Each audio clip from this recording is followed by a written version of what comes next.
মুক্তিযুদ্ধ বিষয়ক উপদেষ্টা ফারুকী আজম বলেছেন, সরকারি ও আধা সরকারি প্রতিষ্ঠানে মুক্তিযোদ্ধা কোটায় কতজনের চাকরি হয়েছে এর একটি তালিকা প্রস্তুত করা হচ্ছে।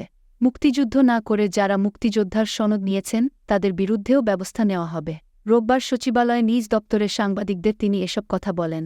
উপদেষ্টা বলেন, যদি কেউ মুক্তিযোদ্ধা না হয়ে মুক্তিযোদ্ধার সুবিধা গ্রহণ করে থাকেন তাহলে এটা শাস্তিযোগ্য অপরাধ। এমন অপরাধের তথ্যপ্রমাণ পেলে তাদের বিরুদ্ধে ব্যবস্থা নেওয়া হবে। তিনি বলেন, মুক্তিযোদ্ধা সন্তানের কোটায় সরকারি ও আধা সরকারি প্রতিষ্ঠানে কতজনের চাকরি হয়েছে সেসব তালিকা হবে, তারা প্রকৃত মুক্তিযোদ্ধার সন্তান কিনা তা নিরূপণ হবে। সেই সঙ্গে ভুয়া মুক্তিযোদ্ধা কিনা তাও রিভিউ হবে। প্রকৃত মুক্তিযোদ্ধারা যাতে সম্মানিত হন সে বিষয়টিও দেখা হবে। এখানে কোনো অনিয়ম হয়েছে কি না তা খতিয়ে দেখা হচ্ছে।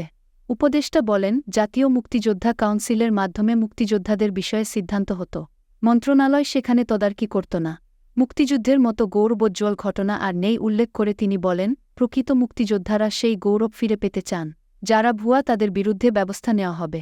এ সময় তিনি আরও বলেন, বন্যা পরবর্তী পুনর্বাসনের সহযোগিতা করার জন্য অস্ট্রেলিয়া আশ্বাস দিয়েছে। বন্যা পরবর্তী পুনর্বাসন বিষয়ে অস্ট্রেলিয়ান হাইকমিশনার জানতে চেয়েছেন। তাকে অর্থনৈতিক সহযোগিতার বিষয়ে নির্দিষ্ট কোনো প্রস্তাব দেওয়া হয়নি। আমরা বলেছি বন্যার কারণে মানুষের অনেক ক্ষয়ক্ষতি হয়েছে।